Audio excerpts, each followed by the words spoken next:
Assalamualaikum warahmatullahi wabarakatuh.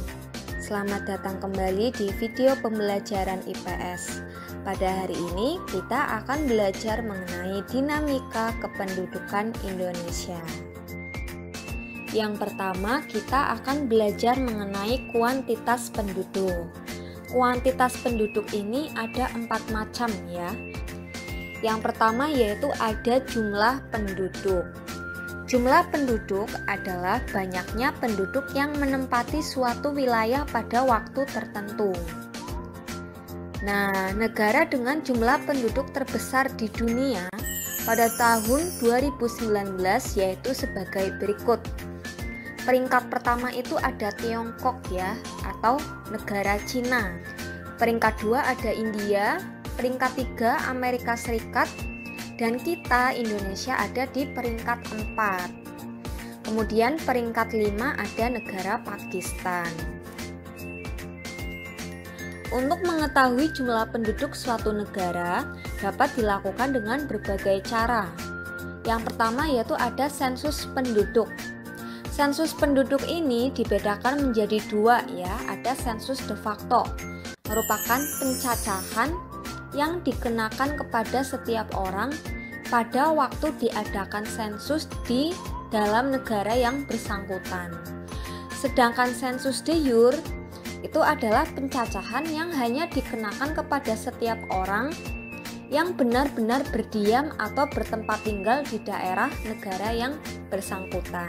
Yang kedua yaitu ada registrasi, merupakan kumpulan keterangan mengenai kelahiran, kematian, dan segala kejadian penting lainnya seperti perkawinan, pengangkatan anak, perpindahan penduduk, dan lain-lain.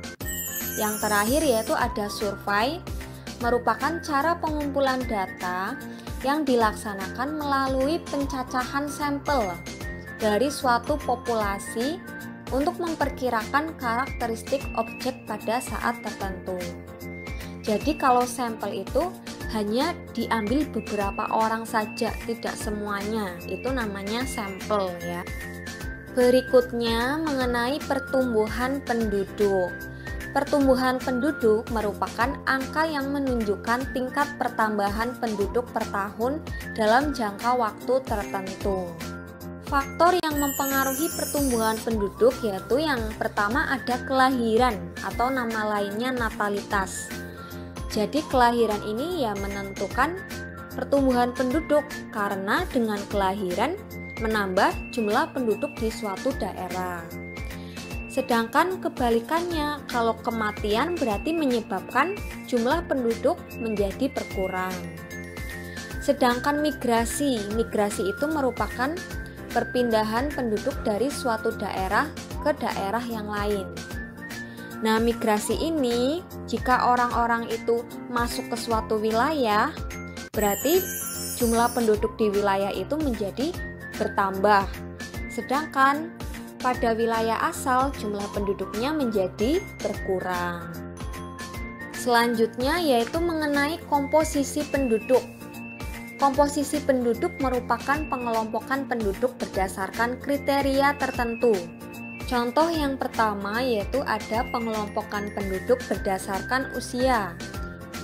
Ini dibedakan menjadi 3 ya, ada usia belum produktif, itu berusia dari 0 sampai 14 tahun.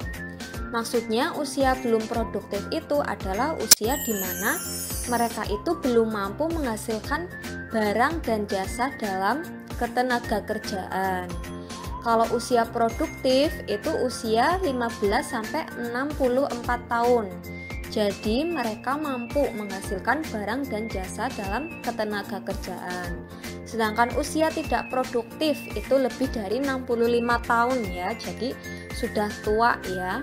Jadi mereka sudah tidak mampu lagi menghasilkan barang dan jasa.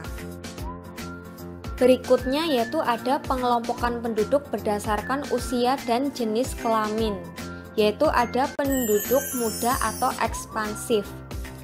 Piramida penduduk ekspansif ini berbentuk menyerupai kerucut ya. Dilihat itu dari yang paling bawah itu umurnya masih muda ya, dari umur 0 sampai 4, kemudian 5 sampai 9, sampai umur yang paling tua 75 tahun ke atas. Nah, ini itu menandakan bahwa jumlah penduduk usia muda itu sangat besar dibandingkan dengan penduduk usia tua. Jadi angka kelahirannya itu lebih tinggi daripada angka kematiannya. Nah, untuk komposisi penduduk ini itu banyak dijumpai di negara-negara berkembang seperti negara Indonesia, Malaysia, dan India. Yang kedua yaitu ada penduduk dewasa atau stasioner.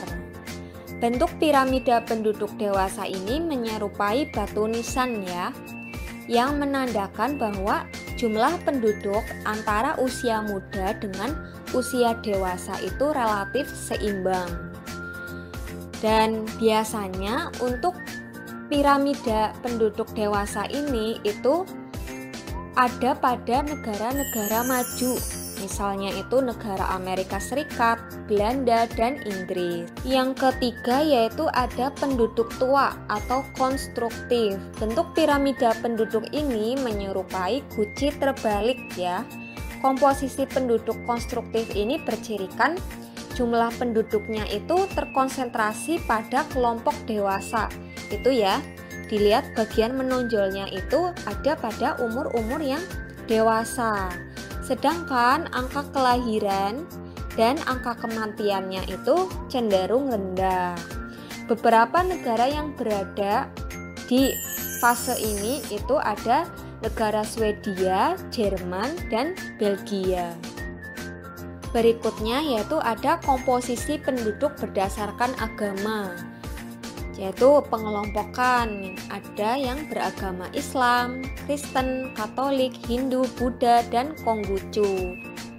Selanjutnya yaitu mengenai persebaran penduduk. Persebaran penduduk merupakan bentuk penyebaran penduduk di suatu wilayah atau negara. Apakah penduduk itu tersebar merata atau tidak? Persebaran penduduk di Indonesia ini masih belum merata ya. Nah, penyebab kepadatan penduduk di suatu wilayah lebih tinggi dari wilayah yang lain itu disebabkan karena beberapa faktor.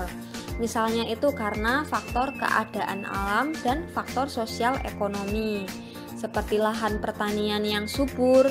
Selain itu, ada pusat pemerintahannya, ada pusat kegiatan perekonomiannya, atau fasilitas umum yang memadai seperti fasilitas pendidikan, kesehatan, olahraga, rekreasi, dan lain sebagainya. Nah, dampak dari persebaran penduduk yang tidak merata ini contohnya apa anak-anak?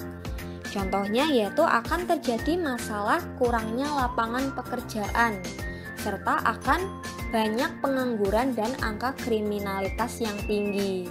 Berikutnya yaitu kita belajar mengenai kualitas penduduk. Bagaimana mengukur kualitas penduduk di suatu negara? Ada beberapa indikator yang dapat digunakan untuk mengukur kualitas penduduk. Pertama yaitu pendidikan. Pendidikan merupakan aspek utama dalam menilai kualitas sumber daya manusia. Yang kedua yaitu ada kesehatan. Kesehatan merupakan faktor utama yang mempengaruhi tingkat produktivitas penduduk. Tingkat kesehatan suatu negara itu dapat dilihat dari angka kematian bayi dan usia harapan hidup. Yang ketiga yaitu ada perekonomian. Kondisi ekonomi penduduk dapat dilihat dari kemampuan daya belinya. Tingkat daya beli ini menunjukkan kemampuan penduduk untuk memenuhi kebutuhan hidup. Baik anak-anak, itu saja materi pada hari ini. Terima kasih sudah menonton dan tunggu video-video berikutnya dari Ustazah ya. Silakan dipelajari lagi. Sekian, wassalamualaikum warahmatullahi wabarakatuh.